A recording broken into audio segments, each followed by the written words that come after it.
The average American household is being strangled right now because of debt. Not only are our government completely submerged in debt, but the average household is as well. Everything from higher interest rates on borrowing, record high credit card usage, no savings, and fears of unemployment are causing people to question the mainstream narrative as to what's really going on. While there might be a lot of questions, one place you know for sure where you won't get the truth, I'll tell you what's really happening in Main Street. But in this RTD quick take, I'm gonna do my best to lay it down bit by bit so you'll get the big picture of what's really going on here. Let's talk about this.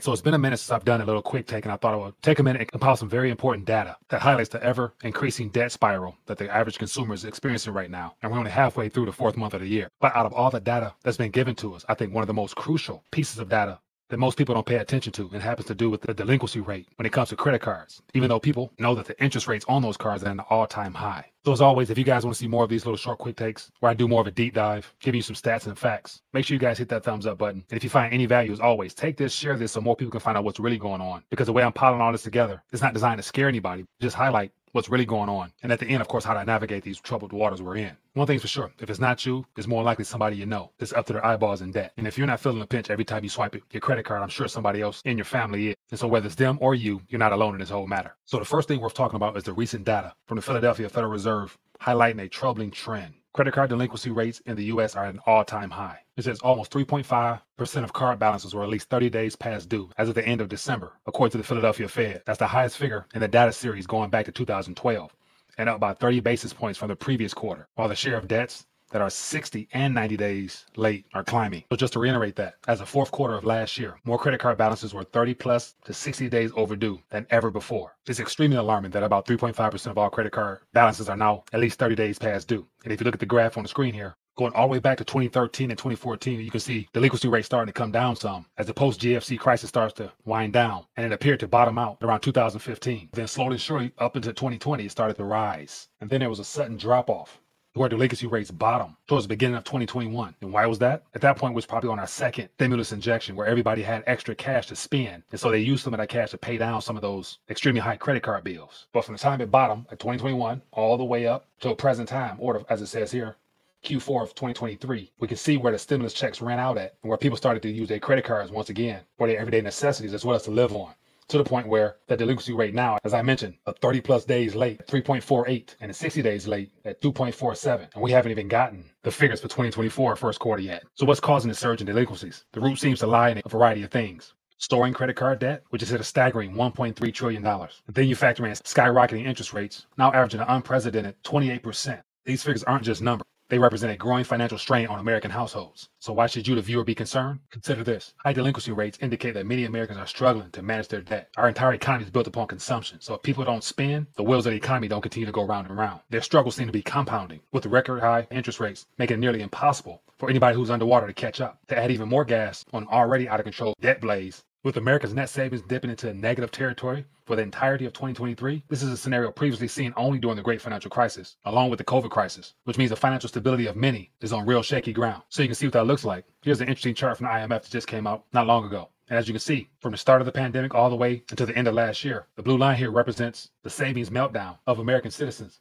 compared to other leading nations. And so going back to Q4 in 2019, as you can see here, everybody started off at an even slate. And as time went on, savings rates peaked in Q4 of 2021. And as you can see, halfway through 2021, savings started to decline. At the same time, the swiping of credit cards began and delinquency started going up. And so when 2022 started, the savings went downhill.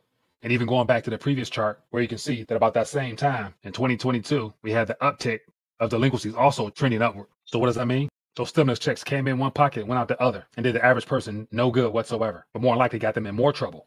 So it's good to say that short-term spending led to them taking out more debt eventually, and you factor in the majority of people are already up to their eyeballs in debt. So their problems got worse. So what's next for the average American household? Now enters the employment problem. Now that there's a major shift from full-time employment to part-time, as well as more people taking on 2 to 3 jobs, the funds they earn will have very little effect overall. May I remind you that we're only 4 months into the year, and we're already seeing record layoffs in the tech sector as well as a variety of other service sector jobs. And then that will impact the real estate side of things eventually, because there's a looming downturn in the housing market starting to rear its head above water as well. It's clear that we're on the cusp of a broader economic downturn. And here on the screen is a great graph to highlight that. So the blue line is employed in this country that usually work a full-time job. And then the red line is the S&P CoreLogic Case-Shiller National House Price Index. And several things stick out on this graph. But as you see, the gray bar line, the gray lines here indicating recessions, Every time the blue line drops below 0, there's a recession to concern yourself with. So all the way back to 1990, 2000, 2010, the short 2020, and then here we are now at the beginning of 2024. As you can see from this graph here, we are well below the 0 mark. And if previous trends determine future outcomes, we're already in a recession. But it doesn't stop here, because the red line has surged up since 2020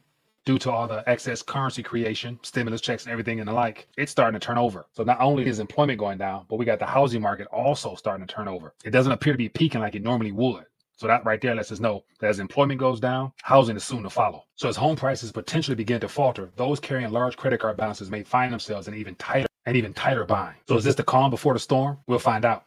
We're witnessing the unraveling of what was once considered the American dream, with the bustling and thriving working class of society. Since it was all fueled by consumer credit, spurred on by consumption, all it takes is an overly indebted segment of the population to miss a few payments or stop making payments altogether for the air to start seeping out of the everything bubble, fueled by the government's debt binge and the Federal Reserve monetary manipulation of the markets. We're already past the point of no return, and any responsible way of addressing the debt issue on the consumer side is long gone. Heck, to make matters worse, the United States government is even in worse shape than its citizens. If the average credit card holder is on an unsustainable path, heading towards financial jeopardy, a million different simulations show that the United States national debt is also on an unsustainable path. There's absolutely nothing within conventional thinking that can save America at this point. So what does all this mean? I'm reminded of a conversation I had a few years ago with RTD guest Doug Casey that gave a glimpse into what America should be expecting in the days ahead. You see, Doug has lived through a lot of global monetary catastrophes, as well as currency crises during his day. And basically, he mentioned that when empires end, they lead to a reality shock that disrupts paradigms like we've never seen in any of our lifetimes. So what can be done to steer clear of this financial train wreck? Well, barring some type of divine intervention, nothing. These questions loom large as we look ahead into a questionable future for this country. So for myself, what I do to keep things somewhat in perspective is to focus on things I can control directly. That's my faith in Christ first, concentrated effort on things that make more impact for me and my family. That's second, things like natural preparedness, procuring assets that protect and grow my capital, all wrapped up in prayer. Then most importantly, at the end of the day, I remind myself to be grateful while trying to encourage others to do the same. So there you have it, a quick dive into the stats and facts of what's really happening in the real economy. Not everyone will be impacted the same, of course. That's why I'm curious to hear your thoughts on this matter. If anything stood out to you that might have caught you by surprise, or maybe it didn't, I'm curious to find out your thoughts on this. And if you found value, as always, hit that thumbs up button and share this video so others can watch, listen, and learn as to what's really happening from an alternative perspective. And lastly, hope you guys enjoyed this RTD quick take. And if you did, then I'm sure you enjoyed this one right here. Catch you guys later.